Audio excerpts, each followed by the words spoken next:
Genesis Chapter 1. The Beginning. In the beginning, God created the heavens and the earth. Now the earth was formless and empty. Darkness was on the surface of the deep. God's Spirit was hovering over the surface of the waters. The first day, light. God said, "Let there be light." and there was light. God saw the light and saw that it was good. God divided the light from the darkness.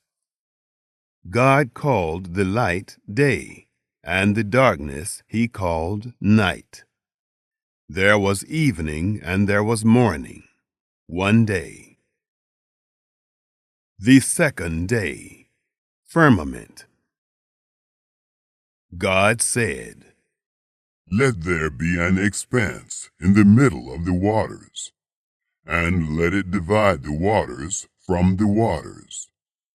God made the expanse, and divided the waters which were under the expanse from the waters which were above the expanse. And it was so. God called the expanse sky. There was evening and there was morning, a second day.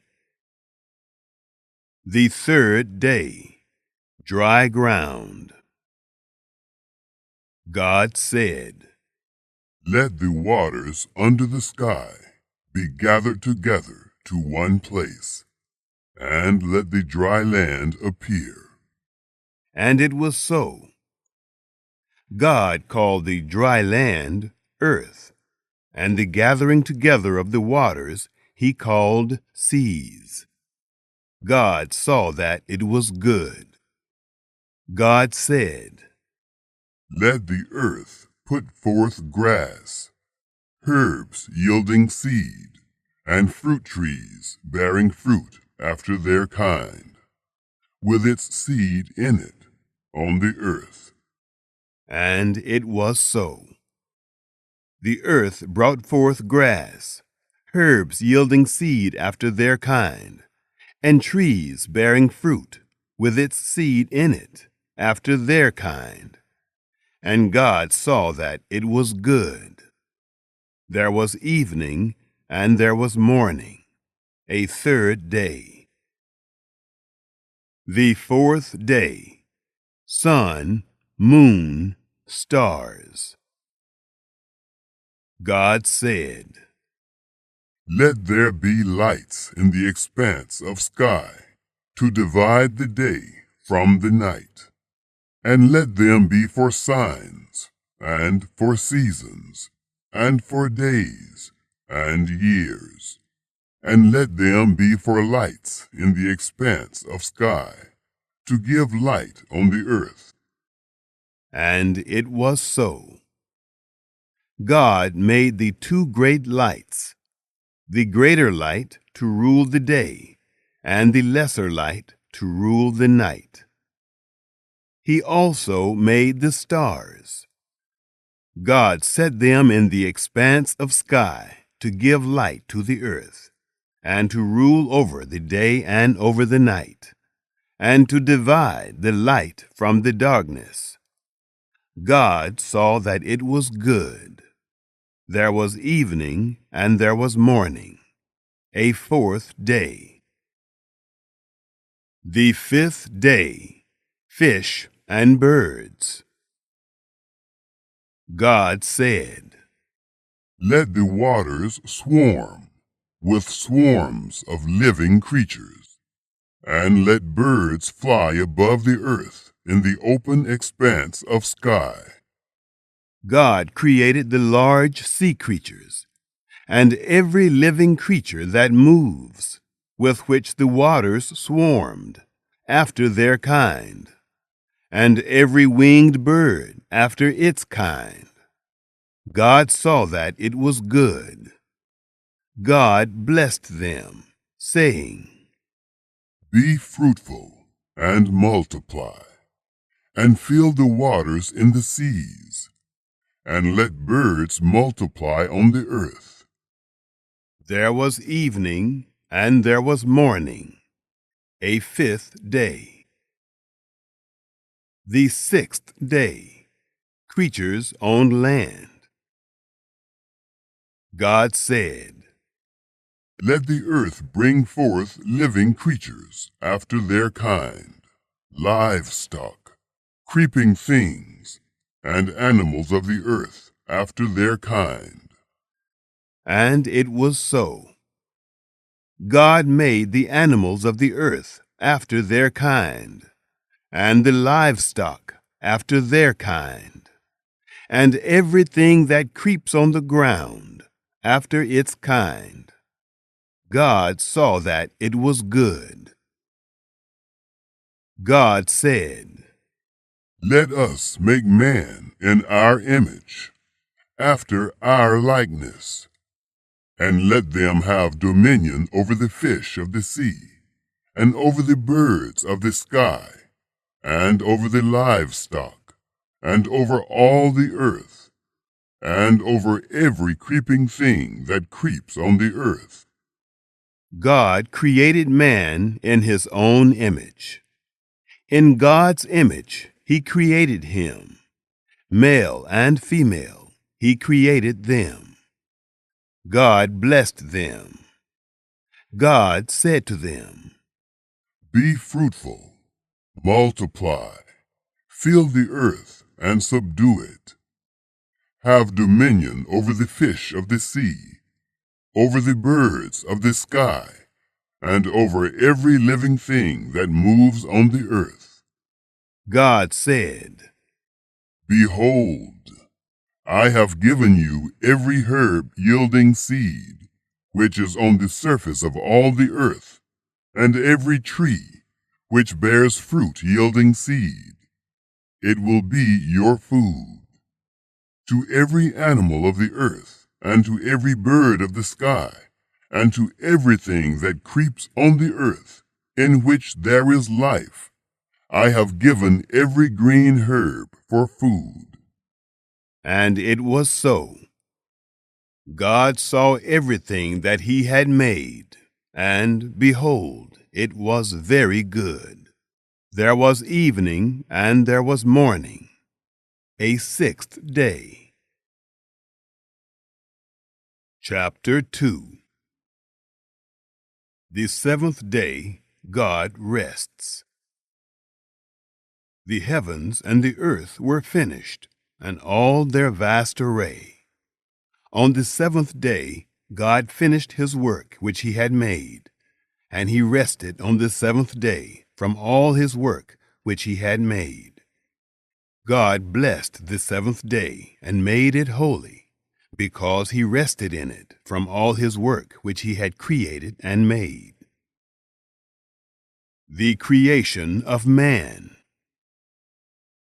This is the history of the generations of the heavens and of the earth, when they were created, in the day that Yahweh God made the earth and the heavens. No plant of the field was yet in the earth, and no herb of the field had yet sprung up, for Yahweh God had not caused it to rain on the earth.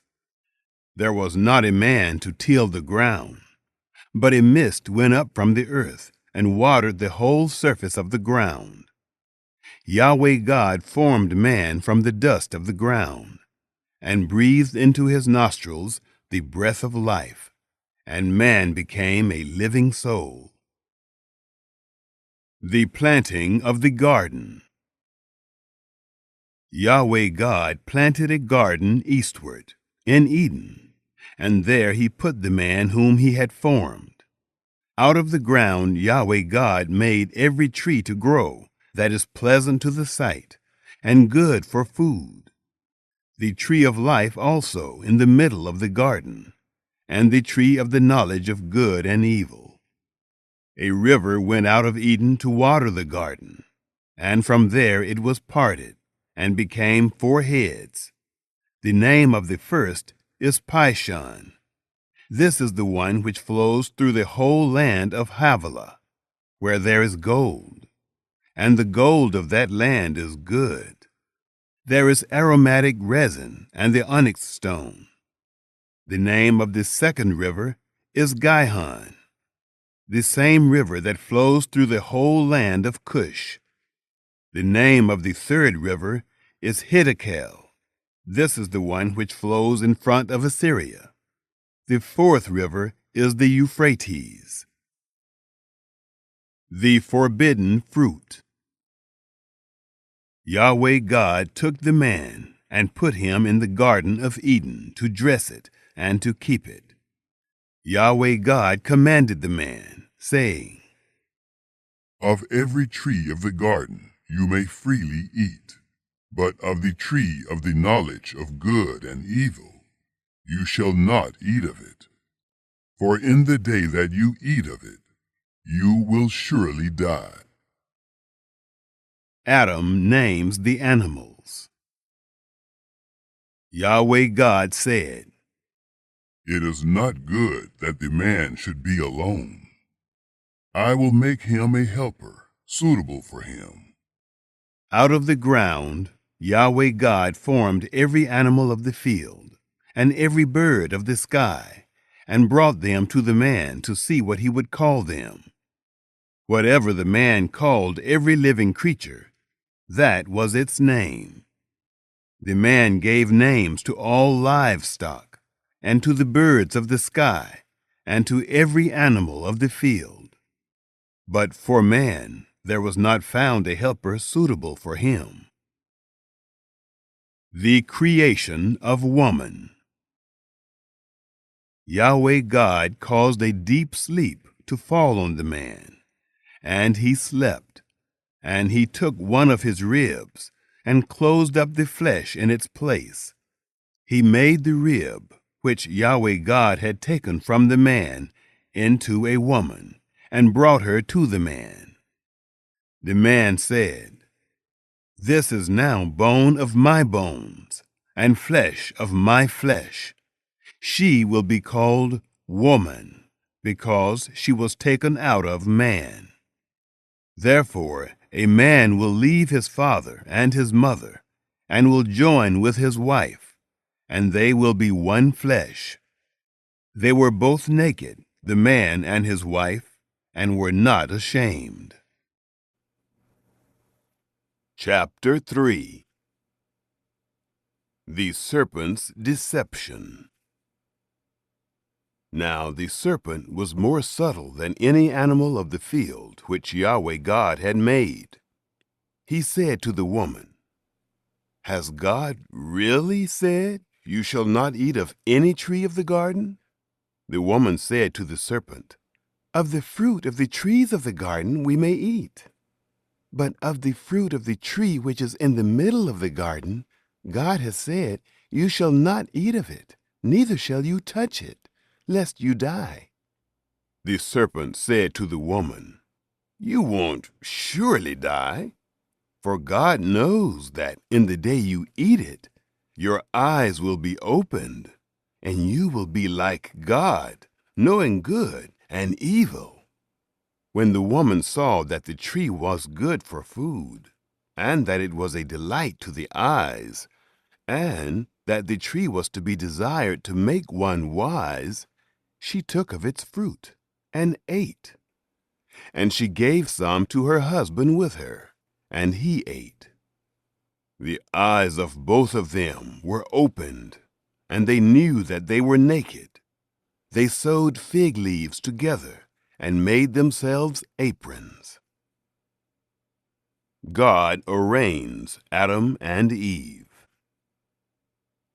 They heard the voice of Yahweh God walking in the garden in the cool of the day, and the man and his wife hid themselves from the presence of Yahweh God among the trees of the garden.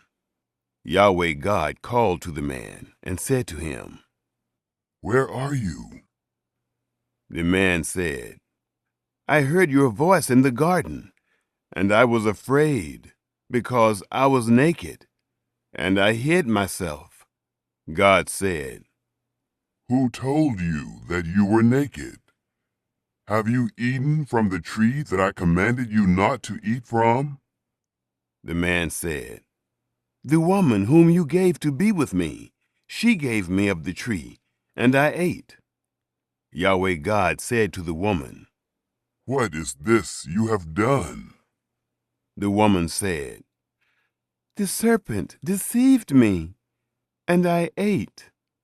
Yahweh God said to the serpent, Because you have done this, you are cursed above all livestock and above every animal of the field. On your belly you shall go, and you shall eat dust all the days of your life. I will put enmity between you and the woman, and between your offspring and her offspring. He will bruise your head, and you will bruise his heel. The punishment of mankind. To the woman he said, I will greatly multiply your pain in childbirth. In pain you will bring forth children. Your desire will be for your husband, and he will rule over you. To Adam he said, Because you have listened to your wife's voice, and have eaten of the tree, of which I commanded you, saying, You shall not eat of it. Cursed is the ground for your sake. In toil you will eat of it all the days of your life. Thorns also and thistles will it bring forth to you. And you will eat the herb of the field. By the sweat of your face will you eat bread until you return to the ground. For out of it you were taken. For you are dust, and to dust you shall return. The man called his wife Eve, because she was the mother of all living. The expulsion from paradise.